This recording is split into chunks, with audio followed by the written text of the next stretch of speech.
Saludos para todos en todas las ciudades y países que nos están mirando, que nos acompañan cada lunes en estas conferencias de Universidad de la Familia, ahora sí, la primera carrera universitaria en el mundo, 45 semanas, 15 módulos y 3 niveles, para darnos un título en la carrera más importante de nuestras vidas, particularmente hoy en día, que es saber cómo criar hijos, ¿no? Y esta carrera nos da justamente las herramientas. Humboldt International University es el patrocinador y desde el cual se impartirá la carrera 100% online. Para obtener información, inclusive enviar sus datos, está el formulario ya en este link, university.com/familia. Y a vuelta de correo, por supuesto, le van a enviar todos los requisitos que necesitan para inscribirse en esta carrera.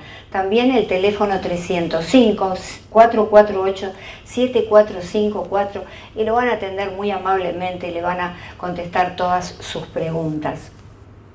Debo agradecer además a Miami-Dade County, la División Academia de Padres, por ser también patrocinador de este programa académico extenso, permitiéndome la difusión de Universidad de la Familia, ahora sí, en las escuelas del condado. Por supuesto, a Chaviano Estudios, es muy importante, un gran amigo, y está presente en las principales conferencias y eventos de Universidad de la Familia y en el mío propio. Muchas gracias, y acá tenemos a alguien que él envió, un amigo muy querido, gracias por estar presente. Elizabeth Menda, diseñadora gráfica, quien nos hace todos los banners y la papelería y los flyers que ustedes ven cada semana. Por supuesto, la nota latina, Somos como tú, quien difunde estas conferencias. Muchas gracias por ello. Hoy vamos a hablar de la familia en el contexto sociopolítico de nuestro tiempo y desde ya que esperamos las declaraciones en la segunda parte de este encuentro del prestigioso Alberto Müller, que hoy nos acompaña para hablar de este tema. Yo voy a poner un poco el énfasis en lo psicológico, ¿verdad? Y también aclarar qué significa contexto. Cuando hablamos del contexto social, ¿de qué hablamos, verdad? ¿Qué significa un contexto? Y entonces podemos decir que es aquel objeto simbólico o físico o circunstancias que rodean justamente a una persona, a una familia, a una sociedad. Diferente del entorno, porque el entorno está en torno a nosotros, pero con el entorno no interactuamos. En cambio, el contexto realmente nos perfila y nos da todas las características que finalmente absorbemos, ¿verdad? Y entonces vemos que la familia tradicionalmente ha tenido un entorno y un contexto que no tenía los desafíos que hoy presenta, ¿verdad? De modo que era un contexto un poco más liviano. Hoy en día la familia ya está subsumida por un contexto, por decirle así, es un cuadro, es un marco de referencia, unas circunstancias, esto para entenderlo fácilmente, que realmente la subsumen y la están haciendo colapsar. Justamente la institución familiar, la primera que conocemos cuando llegamos a esta tierra, ¿verdad? La familia, y esto es lo que tenemos que rescatar. Ahora, ¿qué fuerzas mantienen unida a la familia? Y entonces primero tenemos que decir que la familia es un delicado ecosistema humano, es como un rompecabezas, mamá, papá, los hijos, todo tiene que estar en perfecta armonía, tiene que estar cohesionado, en unión, porque si no, comienzan justamente las desorganizaciones y los problemas. ¿Y cuáles son esas fuerzas fundamentales que mantienen a la familia unida? Los valores, los principios morales y éticos que hemos perdido, ¿verdad? Recordemos que la moral, del latín mos, es costumbre, esa serie de costumbres que necesitamos mantener en sociedad para mantener la sociedad funcionando, ¿verdad? Si no, no podemos hacer todo lo que se nos da la gana. Debemos mantener la moralidad social. Y lo ético, principios y valores éticos del ethos, que en un comienzo era el territorio geográfico de los animales y pasó a ser justamente el territorio interno del hombre, la conciencia, eso que nos dice cuando apoyamos la cabeza en la almohada, lo que está bien y lo que está mal. Y por supuesto ya a nivel un poco más local en la familia, las fuerzas que mantiene es el diálogo, la comunicación. Y ustedes me dirán, sí, yo me texteo con mis hijos. No, yo estoy hablando de la comunicación física. A mí me gusta estar presente con mis amigos, me gusta llamar por teléfono. Esto de textear es un poco impersonal y no sirve realmente para trabajar. Pero la comunicación humana necesita calor, contacto. Y por supuesto límites y normas. Todo esto está desapareciendo en nuestra sociedad, límites y normas. Decir que no más a menudo, poner las reglas en la casa, no dejar que los chicos dicten lo que tienen que hacer. ¿Qué es lo que está pasando en los últimos tiempos? Y entonces esto está costando niños que masacran, que huyen del hogar, que se suicidan. Estamos viendo inclusive patologías que antes existían en los adolescentes, presentes ahora, patologías psicológicas en niños de 6, de 7, de 8 años. Y entonces las fuerzas sociales que desunen a la familia, ¿verdad? Porque la familia hoy en día está así como un rompecabezas, ¿no? Cada uno por su lado, no hay cohesión. ¿Cuáles son entonces las fuerzas sociales que desunen a la familia? Bueno, la revolución tecnológica ha sido una, nos sirve para muchas cosas, pero para otras no, ¿verdad? Sobre todo para la comunicación en la familia. La globalización, sabemos lo que sucede en un pequeño pueblito de China al instante, pero no sabemos lo que sucede detrás de la puerta del dormitorio de nuestros hijos. Y eso es lo que tenemos que solucionar, ¿verdad? Revolución tecnológica, globalización que se encuentra dentro del periodo histórico posmodernidad, ¿verdad? Que comenzó o tuvo su máxima expresión con la caída del muro de Berlín en 1989. La madre ausente del hogar, ¿no? Es decir, la liberación de la mujer nos lleva a conquistar espacios sociales que están fuera del hogar. Y esos espacios está bien que los conquistemos, pero cuando hay hijos en el hogar, sobre todo los primeros 5 años, 6 de la vida, debemos replantear esta ausencia de la madre en el hogar y la disminución de la autoridad paterna. Esto ha disminuido. Las mujeres nos liberamos, creemos que podemos ser mamá y papá si tenemos mucho dinero, tenemos hijos, ¿verdad? Con el esperma de un donante, y todas estas cosas están como trastocando la escena de la familia, ¿verdad? Y se está viendo una repercusión negativa en nuestros hijos. Y otro de los problemas, y acá de psicología directo, es la educación no directiva que apareció justamente con la presencia de Carl Rogers, y aquí está él, un gran psicólogo, un gran pensador, indudablemente. Él fue justamente el educador de la educación no directiva, es decir, no poner direcciones, ¿verdad? Y la educación centrada justamente en el paciente. Claro, que ¿qué pasa? Él habló también de educación, y entonces se puede centrar en el paciente, ¿verdad? Sin necesidad de... ¿sucede algo? Y entonces debemos pensar que justamente en el terreno de la educación, en el terreno, por ejemplo, de las universidades, de la escuela secundaria, es importante, ¿no? Todas las teorías que impone Carl Rogers, vale decir, permitir que la persona se exprese, ¿verdad? Que saque todo eso que tiene adentro, y que el profesor, que para él es un facilitador, no es alguien que le enseña, sino que es un facilitador para que el alumno aprenda. Esto está muy bien. Carl Rogers seguía sin duda a Rousseau cuando decía: el hombre nace bueno, y es la civilización la que trastorna a través de las instituciones esa bondad originaria. Y todo esto está muy bien y se sigue en el terreno de la industria, de la educación. Pero ¿qué sucede cuando llegamos al terreno de la familia? No podemos aplicar lo mismo, ¿verdad? Porque los niños necesitan valores. Por ejemplo, según esta teoría, debe haber una ausencia total de restricciones. El niño tiene que ser autónomo, el niño rusoniano, el niño que realmente tiene este potencial y lo puede expresar, pero que no lo puede expresar si nosotros le ponemos límites. Educar al hijo, no relacionarse con él, es decir, no lo podemos educar desde esta teoría, lo que está pasando hoy en día, ¿verdad? Solamente relacionarnos y ver qué es lo que él tiene para decir y de qué manera construye sus valores. El niño es un individuo autónomo. Bueno, eso también es muy cuestionable, sin embargo es lo que estamos viendo. Nuestros hijos hoy imponen las reglas y hacen realmente lo que quieren. El niño aprende valores a través de sus propias experiencias. Pero si no les enseñamos nosotros los primeros valores, ¿no es cierto? ¿Cómo puede aprender? ¿Cómo puede construir sus experiencias y sus vivencias, verdad? Entonces, en esto llega Universidad de la Familia. Esta carrera que lo que intenta dar es justamente las herramientas para manejarnos. Está centrada, porque uno de los marcos referenciales es la evolución psicológica del niño. Nos preocupamos para saber justamente cuándo camina, cuándo le sale el primer diente, pero tenemos que saber la evolución psicológica del niño. Sabemos, por ejemplo, que hay un autismo normal, ¿verdad? Esto no lo sabemos. Y cómo lo tenemos que manejar en los primeros tiempos del bebé.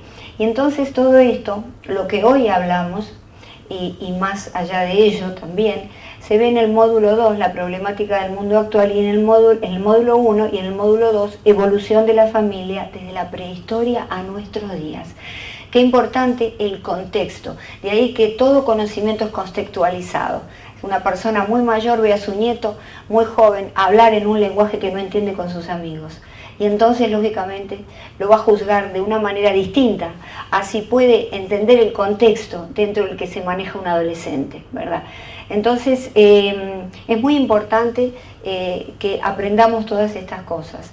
Y hoy, en la segunda parte de esta charla, nos acompaña Alberto Müller. Es un gran escritor, uno de los mejores periodistas, analista político cubano. Todos ustedes lo conocen, no necesita ningún tipo de presentación, pero entonces yo hoy me siento honrada y es un honor que haya aceptado mi invitación a dar su opinión muy versada, ¿verdad? Muy profunda seguramente acerca del tema de hoy.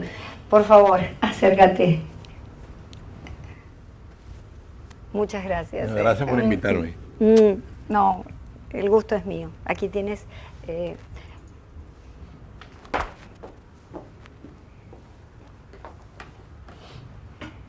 Pues muy buenas tardes y gracias a Cristina, a la Universidad Internacional de la Familia por esta invitación que realmente es, debo confesarlo, es un privilegio ser parte de un proyecto que va dirigido a los seres humanos que se compactan, y ahí es la familia. O sea, la familia no viene en una nube, ni en un vaso de agua, ni es un invento de alguien, de un científico raro. No, la familia es básicamente humana. Y es básicamente humana, pero además la Declaración Universal de Derechos Humanos plantea que la familia es la célula básica de la sociedad, el componente natural, o sea, los seres humanos que se compactan, y hay dos que se compactan, hombre y mujer, y ahí viene el crecimiento, viene la procreación, y repito, la sociedad, es una responsabilidad de la sociedad, debe, igual que el Estado, debe proteger la familia. Es una exigencia que a veces se pierde en los estados raros, en los estados que no tienen valores. Inclusive hay sociedades también que se distraen, y es importante recalcarlo. La familia debe ser protegida, no solamente por nosotros como seres humanos, sino por toda la sociedad y por el Estado. Obviamente, bueno, los vínculos de afinidad es la pareja, el matrimonio, y los vínculos de consanguinidad es el parentesco, los hijos, los nietos, los abuelos. O sea que hay una situación con la familia que básicamente es importante conocer. Es importante porque se habla mucho, y Cristina en la introducción hablaba de valores. Y yo coincido con Rogers, más que crisis de valores, los valores no cambian, los valores están ahí. Hay crisis de seres humanos, hay crisis de padres, y hay crisis de madres que prefieren la droga, la prostitución, el abandono, la individualidad, el egoísmo, y abandonan a los hijos.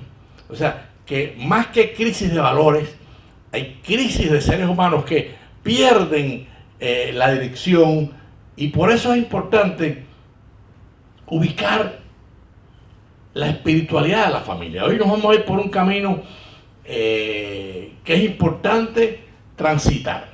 Es importante transitar porque ¿qué cosa es la espiritualidad de la familia? La espiritualidad de la familia nace, y nos vamos a ir ahora a un concepto antropológico. A un concepto antropológico. La espiritualidad nace cuando las pasiones básicas están superadas. ¿Qué son las pasiones básicas? O sea, el ser humano padece, todos padecemos, pero el ser humano teje su historia. O sea, somos los protagonistas de la historia.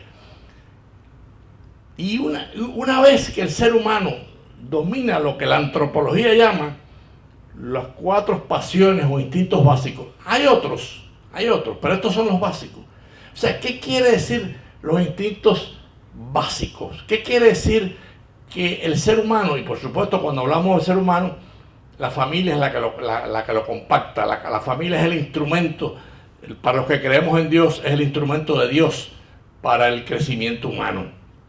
Y hay 4 instintos básicos y nos vamos a ir por un camino más social, pero es importante entender, los instintos básicos son el hambre, la ira, el miedo y la sensualidad.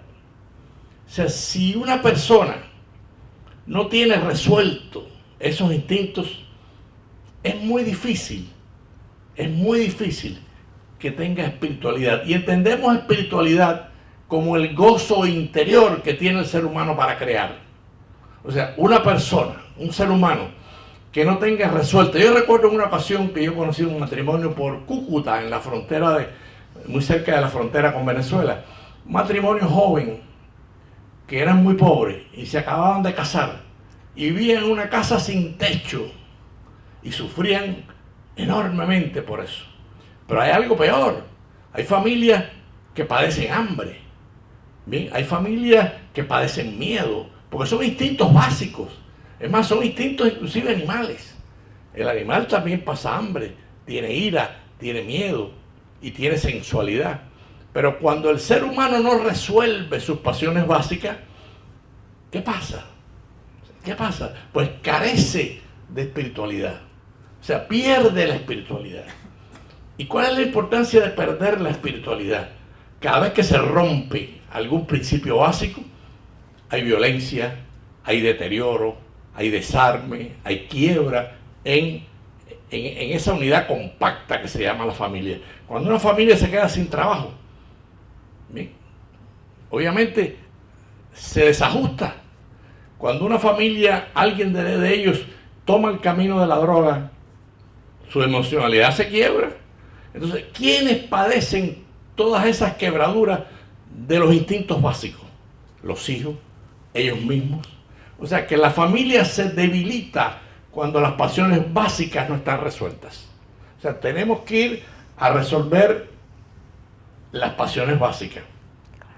Si somos humanos, y eso es lo que es la encarnación, todos pasamos es un término que a veces se interpreta mucho como un término religioso, y por supuesto que también tiene un concepto religioso, pero la encarnación es humana.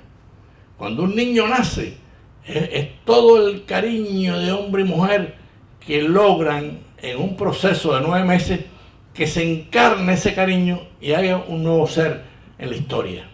Y ese nuevo ser va a tejer su historia. Cuando nos metemos en este camino de la encarnación, surge con claridad lo que dijimos hace unos minutos, los instintos básicos. Porque ese ser humano, de las primeras cosas que tiene cuando nace, llora, siente miedo y llora. O sea, algo reclama el ser humano cuando nace. Y por eso cuando la espiritualidad, lo que se llama la espiritualidad desde el punto de vista antropológico, no hay espiritualidad si los instintos básicos no están resueltos. Si el ser humano tiene hambre, o tiene miedo, o tiene ira, o no tiene sensualidad, la sensualidad es el gozo. O sea, la sensualidad es cuando un ser humano es capaz de pintar, es capaz de tener una relación normal con su esposa, es capaz de trabajar y producir en su trabajo con alegría. O sea, todas las pasiones básicas o todos los instintos básicos, cuando se desarrollan de una forma natural, equilibrada, el hombre adquiere espiritualidad. Eso es lo que antropológicamente llamamos por espiritualidad. Y es importante para la familia. Es importante para la familia porque en cuanto algunas de esos elementos se rompen, se afecta a la familia. Se afecta al niño o la niña, la abuela, el padre o la madre. Cualquiera que realmente tome un camino que quiebre los instintos básicos. Y entonces la espiritualidad, ¿qué cosa es? Vamos a definirla, vamos a volver a ella. Cuando una persona obra, hace cosas buenas, firma acuerdos buenos, compra un producto, compra una casa, escribe una poesía, escribe un libro, en el Congreso hace una ley positiva, o sea, todo eso se mueve, es solidario con los pobres, todo eso es espiritualidad humana. Escribe una sinfonía, todo eso es espiritualidad humana. O sea, las religiones usan mucho la espiritualidad como algo que vamos a tratar también, pero la espiritualidad, hay que meternos en la cabeza, es estrictamente humana. La espiritualidad no viene en las lluvias, ni en las tormentas, ni hay un vendedor por la calle vendiendo paqueticos de espiritualidad. La espiritualidad la creamos nosotros, la asume el ser humano y la asume a plenitud cuando tiene sus pasiones o instintos básicos resueltos. Por eso es importante que en una universidad de la familia, en una conferencia que obviamente está dentro del ciclo de la familia, entendamos que todo lo que es la espiritualidad humana al final termina siendo amor. Cuando uno hace un negocio con sentido de justicia, cuando uno va a la casa de la Madre Teresa en Miami o en cualquier país del mundo a ayudar a hacer la comida o a servirla, eso es amor, eso es entrega. Y eso es parte de la espiritualidad humana. Cuando un gran pintor pinta un cuadro, ¿por qué lo pinta? O sea, porque tiene el gozo, tiene la técnica. Cuando un actor hace un papel en una película, igual, o sea, está haciendo uso de su libertad humana. Y es importante porque la familia tiene una función social que también tenemos que hablar de ella. O sea, porque, repito, los valores están ahí. El que se aleja de los valores es el ser humano. O sea, el valor no camina. O sea, el valor de amar, de servir, de ser una persona digna, eso está ahí. Es el hombre que por debilidad, por egoísmo, asume el camino de la droga. Por poner un ejemplo, quiebra los instintos básicos. ¿Qué le pasa a un hombre que se hace adicto a la droga? Bueno, empieza a tener más miedo, empieza a tener ira contra la esposa que no lo apoya, ira contra los hijos que lo molestan. Entonces, esa es una situación, se aleja del amor. Se aleja del amor. La sociedad también tiene espiritualidad, porque si el ser humano y la familia la tienen, o sea, cualquier instrumento, aunque sea mayor, si hay una sociedad libre, equilibrada. Yo recuerdo, por ejemplo, en las montañas de Guatemala había comunidades indígenas pequeñas que vivían un sistema distinto al que vivimos, pero felices. Creían en eso, cumplían con sus tradiciones, tenían sus valores. Y en dos ocasiones que tuve la oportunidad de visitarlos, obviamente me di cuenta que eran felices. No tenían los retos que tiene la sociedad desarrollada que tenemos nosotros hoy en día. Y entonces, bueno, tenemos que enfrentarnos a esos retos y todo ese conjunto articulado de formas rituales que tiene la sociedad. El hombre que hace un contrato de trabajo, el hombre que hace un proyecto de construcción o que trabaja en un proyecto de construcción, el actor que está detrás de una cámara interpretando un papel histórico, el camarógrafo que está ayudándonos hoy a que ustedes se comuniquen con nosotros o nosotros con ustedes. O sea, todo eso son valores articulados.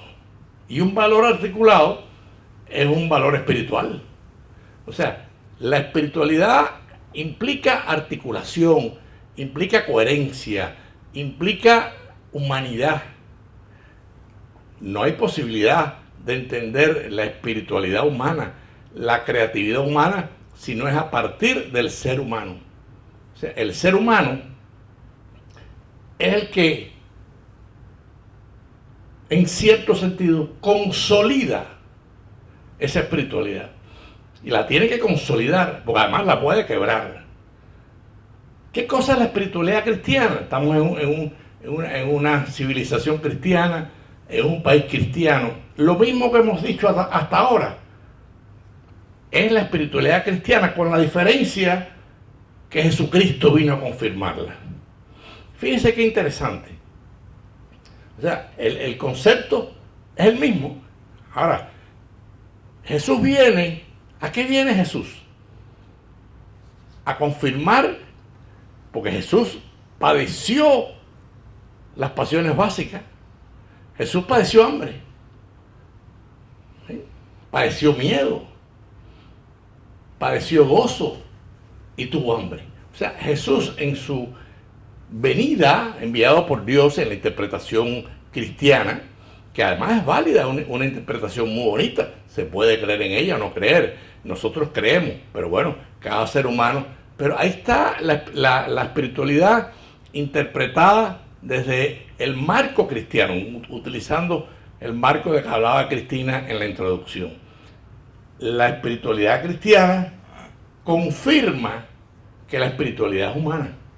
Tan es humana que Dios a quien manda para que perdone nuestros pecados y para que sufra con nosotros, manda a un ser humano, un hombre que nace de vientre de mujer, o sea, que nace de un concepto de familia con mucha espiritualidad, porque era una familia pobre, pero muy equilibrada, muy amorosa, muy consciente de su papel social.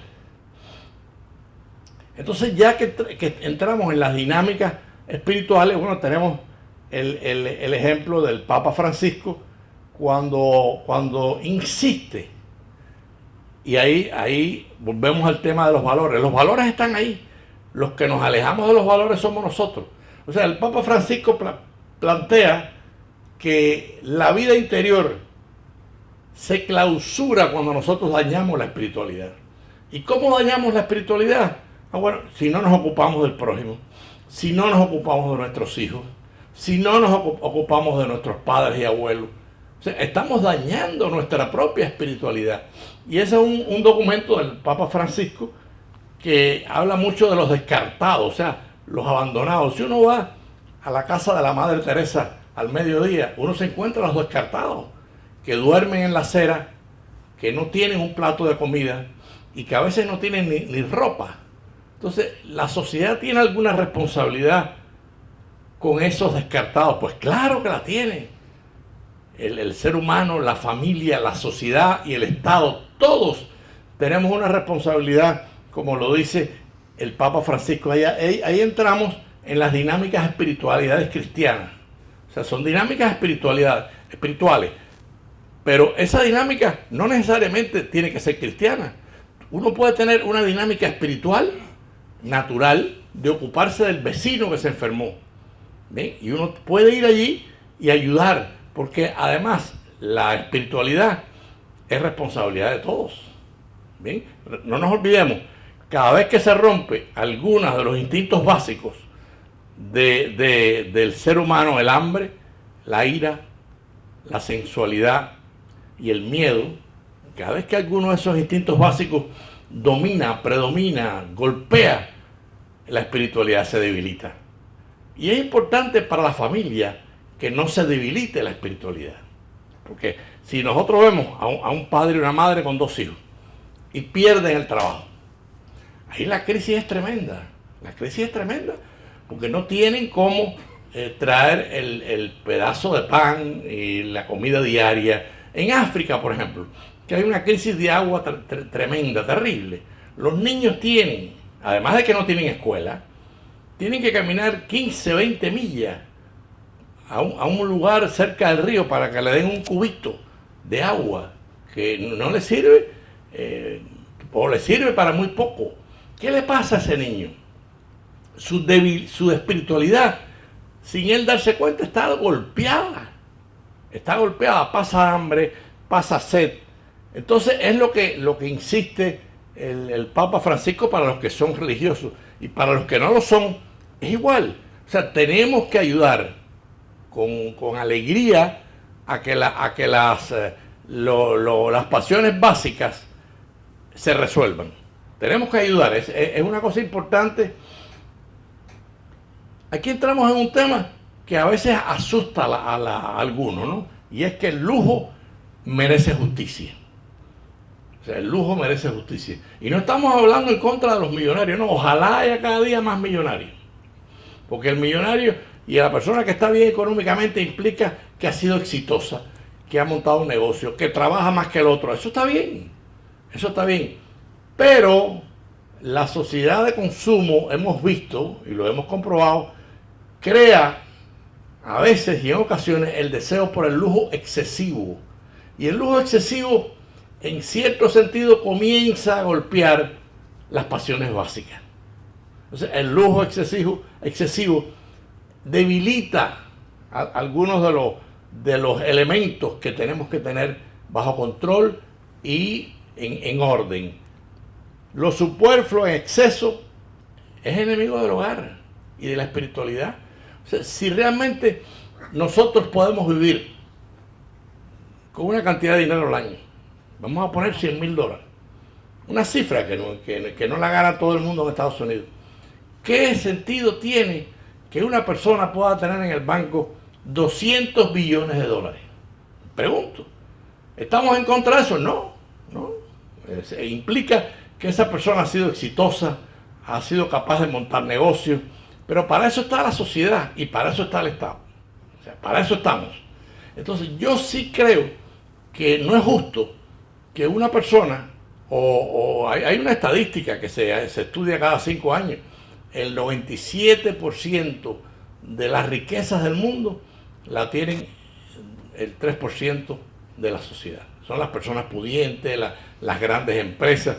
Y eso no es que haya que borrarlo del planeta. No estamos planteando eso. Eso es lo que quieren los comunistas y los socialistas, no. Pero sí hay un elemento de justicia para evitar que las pasiones básicas se desborden, debiliten a la familia, quiebren a los niños, hagan que algunos núcleos familiares pasen hambre. Y ahí entra el equilibrio que la sociedad requiere para vivir en paz. Porque a veces decimos, bueno, pero es que fulano es un violento, los muchachos de El Salvador están todos en la droga, ¿por qué? O sea, nos preguntamos realmente por qué hay jóvenes salvadoreños que se lanzan por la droga siendo jóvenes. ¿Por qué hay niños en Centroamérica que se montan en un tren sin sus padres para llegar a México y a Estados Unidos? ¿Qué ha pasado en esos núcleos familiares? Pues muy simple. Las pasiones básicas no se han resuelto. Cuando un niño con 13 años es capaz de montarse en el techo de un tren para llegar a Estados Unidos, algo está mal en esa familia. O sea, algún elemento de espiritualidad se ha debilitado y se ha debilitado mucho. Entonces, ¿qué decimos con el lujo excesivo? Bueno, yo creo que tiene que haber mecanismos de justicia para que 1% de ese dinero que se ha ganado, vamos a pensar que todo se ha ganado bien, o sea, que no hay ningún negocio ilegal. Sencillamente, si nosotros usásemos, y para eso está el Estado y para eso está la sociedad, porque la sociedad, en cierto sentido, es la que impulsa al Estado. Tiene que haber mecanismos de distribución de riqueza que ayuden, y no estamos diciendo que no haya ricos y que no haya lujo. Si uno trabajó y es inteligente y puede tener una casa con un poquitico más de comodidad que el vecino, bueno, bendecido, bien bendecido. Pero ojo, cuando estamos hablando de más de 100 o 200 billones de dólares, saquen ustedes la cuenta y pongan las cifras en un papel y vean que si todos los que tienen esos capitales pusieran un 2 o un 3%, se acabaría la falta de agua en África, se acabaría el hambre en el mundo. O sea, es un problema netamente matemático. Y en el fondo, cuando una persona va a la droga o va al alcoholismo, ¿por qué va? O sea, ¿por qué va un padre? Ah, bueno, porque por alguna razón sus pasiones básicas se han roto, están desenfrenadas. Ese padre, algo le falta a ese padre. Algo le falta, a lo mejor no tuvo educación, a lo mejor se siente desesperado, a lo mejor psicológicamente no soporta la presión de no tener trabajo. Entonces, ¿qué pasa con el alcoholismo o la drogadicción en la familia? Crea violencia. O sea, todas esas condiciones que debilita la espiritualidad de la familia. Y este es un tema importante. Es un tema importante porque cuando tú debilitas la espiritualidad de la familia, tú estás debilitando la función social de la familia. Esa es una familia que no es capaz. Cuando un padre golpea a una hija o a un hijo, pues sencillamente esa familia está debilitada. O sea, esa familia no puede cumplir su función social. ¿Por qué? Porque algunas de sus pasiones básicas están quebradas. Es importante entenderlo. El gran riesgo del mundo actual, y ese es el tema del lujo excesivo, es que a veces el consumo nos lleva a olvidar que existen necesidades y que existen necesidades espirituales.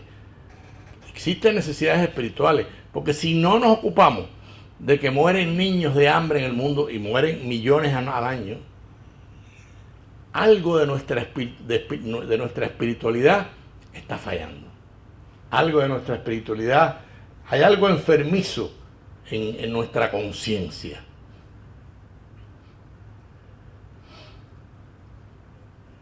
Volvamos a la espiritualidad en la sociedad, porque es importante.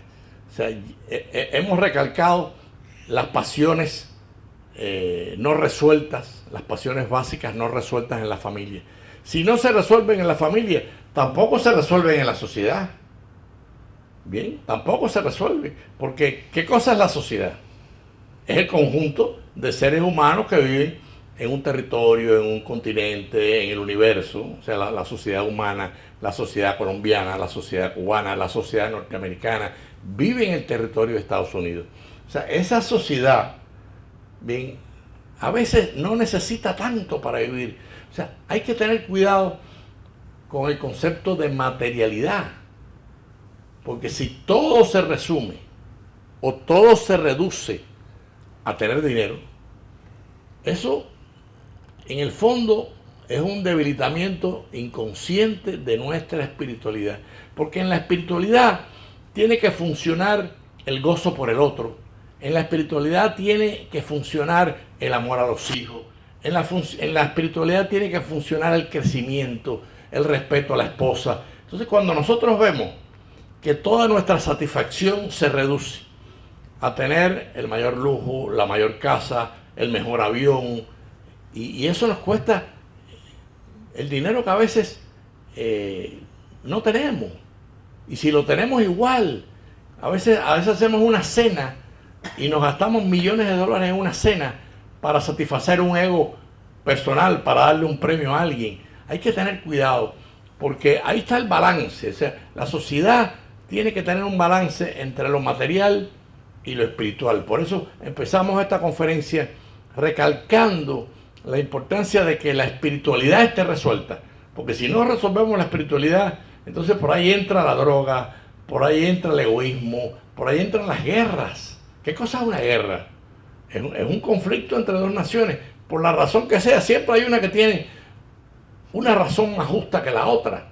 Pero toda guerra implica, lleva implícito factores de muy poca espiritualidad. Porque una guerra, al final tenemos que ir a matar. ¿Bien? Tenemos que matar para ganar. Y entonces nos estamos alejando. Es posible, y yo sé que hay guerras justas, o sea, quiero que eso lo entiendan, pero mucho cuidado, porque por ahí, en cierto sentido, estamos dándole primacía a lo que es el despliegue militar, la imposición, la fuerza militar y la ganancia militar. O sea, el equilibrio es importante.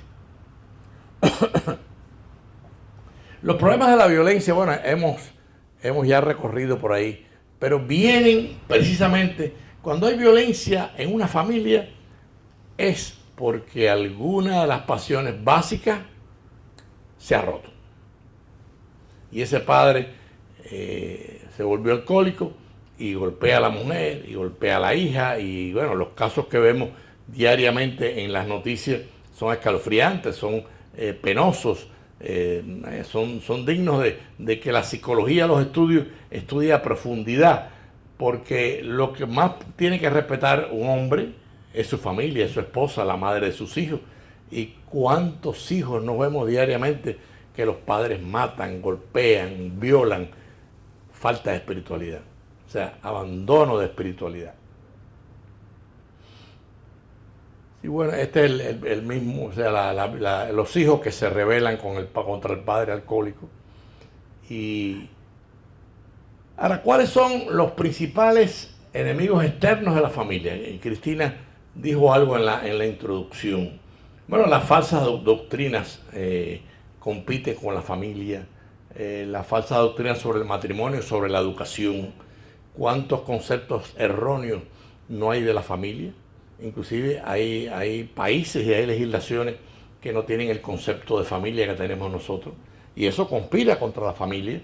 Leyes contrarias a la familia, ¿bien? Existen en muchos países. Costumbres inmorales, todo lo que sea droga, todo lo que sea el alcoholismo, pues son costumbres que no son morales.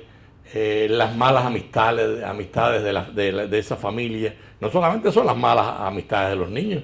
Si un niño a veces toma el camino de distanciarse de la familia, por algo es. Porque mis padres ya fallecieron, y yo tengo un recuerdo amorosísimo y respetuoso de mis padres. Los quisiera tener a mi lado. Bueno, la vida les tocó el turno de partir y ya no los tengo. Pero eso es lo que tiene que producir la familia. El gozo en la relación entre padre e hijo, entre esposo y esposa, entre la familia y los abuelos o los familiares cercanos. Los desórdenes sociales también conspiran contra la familia. O sea, lo que está pasando en Venezuela en estos momentos, por ejemplo, que es casi una guerra civil, bueno, pues ahí hay un debilitamiento de la espiritualidad. Cuando un muchacho con 15 años tiene que salir todos los días a la calle, a arriesgarse porque se opone al gobierno y la Guardia Nacional les dispara y los mata, eso conspira, son enemigos de la familia. Y por supuesto las crisis económicas también golpean. Hace como 15 años o no, hace como 8 o 10 años en Estados Unidos hubo una crisis económica y el desempleo subió al 11%. ¿A quién golpeó el desempleo? A la familia, ¿bien? A los ciudadanos de Estados Unidos. ¿Y eso es bueno o es malo? Es malo. Es malo porque cuando una familia se queda sin trabajo, empiezan a pasar hambre. ¿Y qué pasa cuando hay hambre? Ya lo dijimos. Se quiebra las pasiones básicas, no se resuelven las pasiones básicas, y eso es importante. En el orden ya de las ideas, pasando al orden de las ideas, el individualismo es un poco como el consumismo. O sea, todos somos individuos, pero el individuo, cuando se hace valer, es cuando se hace persona.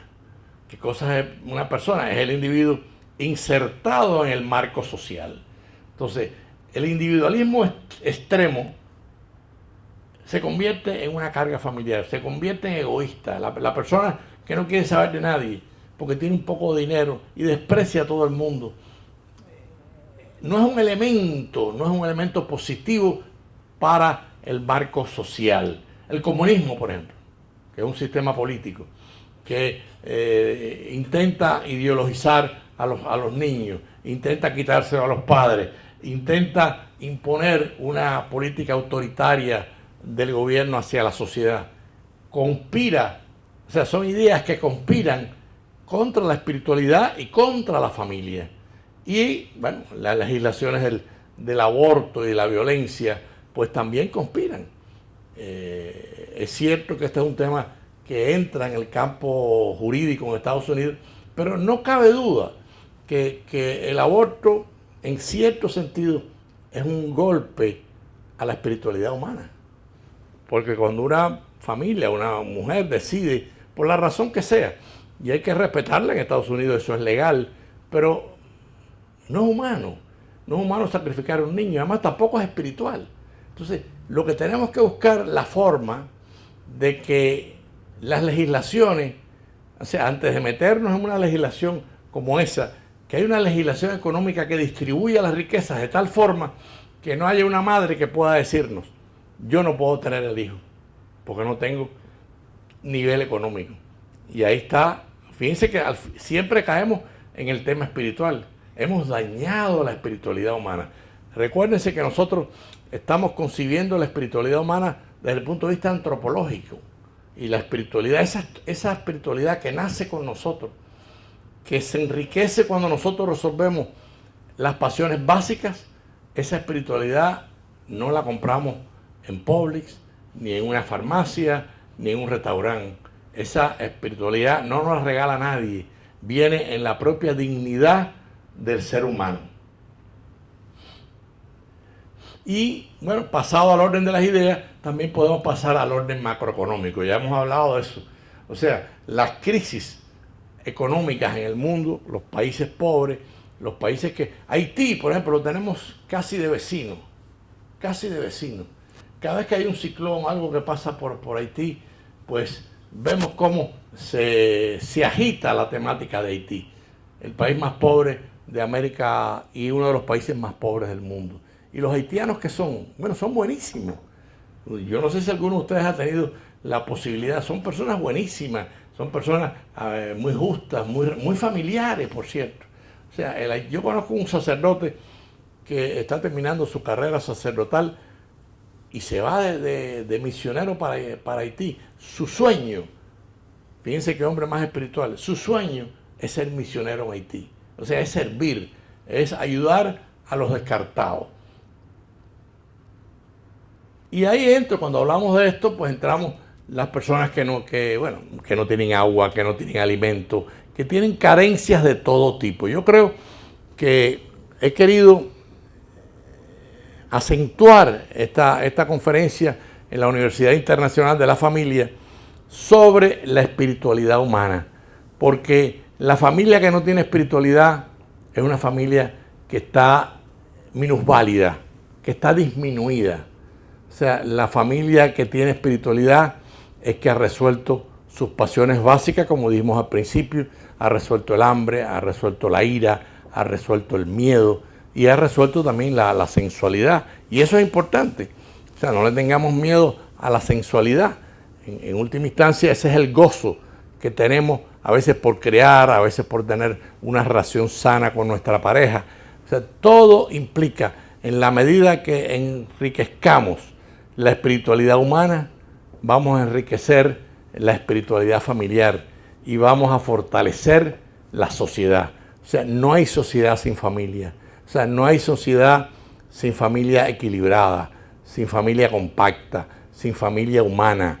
No hay sociedad sin felicidad si no proyecta amor. Y la función social de la familia es sembrar amor en la sociedad y en el mundo.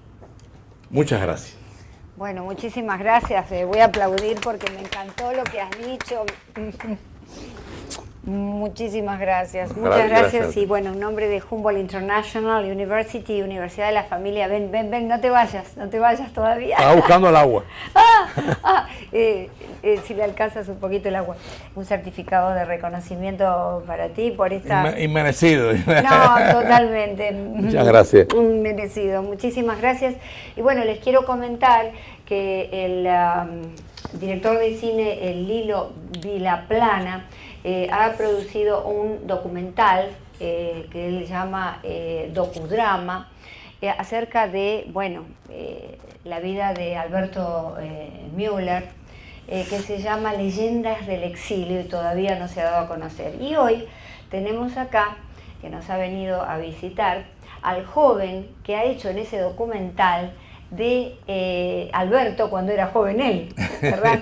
Y es el nieto de una querida amiga de acá de la universidad, secretaria Lucrecia Juan, que es amorosa. Y él se llama Damián Gastón. Ven por favor, Damián. Un gusto tenerte. Bueno, ¿cómo te sientes con este magnífico papel que te han ofrecido? No, yo me siento con un honor tremendo de poder interpretado a Alberto Müller. En serio, una historia increíble. Bueno, muchísimas gracias por haber venido hoy, un joven que es ejemplo realmente, ha estado aquí escuchando la conferencia, muchísimas gracias y gracias a ti, un gusto. Gracias, Damián. Claro, claro, bueno, vamos a esperar entonces con gusto este documental de Vilaplana, Leyendas del Exilio.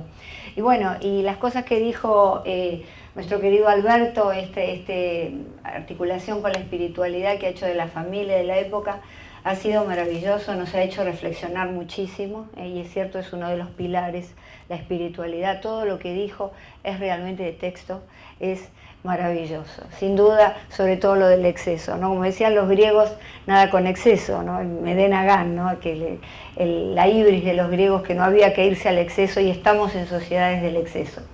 Bueno, y a ustedes los invito para el lunes que viene en otra conferencia, y vamos a tener acá a la señora María Elvira Salazar, una gran periodista que es la madrina de Universidad de la Familia, y nos va a hablar de cómo ella pudo equilibrar, justamente hablamos del equilibrio, ser una mujer exitosa y al mismo tiempo una madre exitosa de 2 adolescentes. Las esperamos entonces el lunes que viene, como siempre digo, primero la familia. Chao.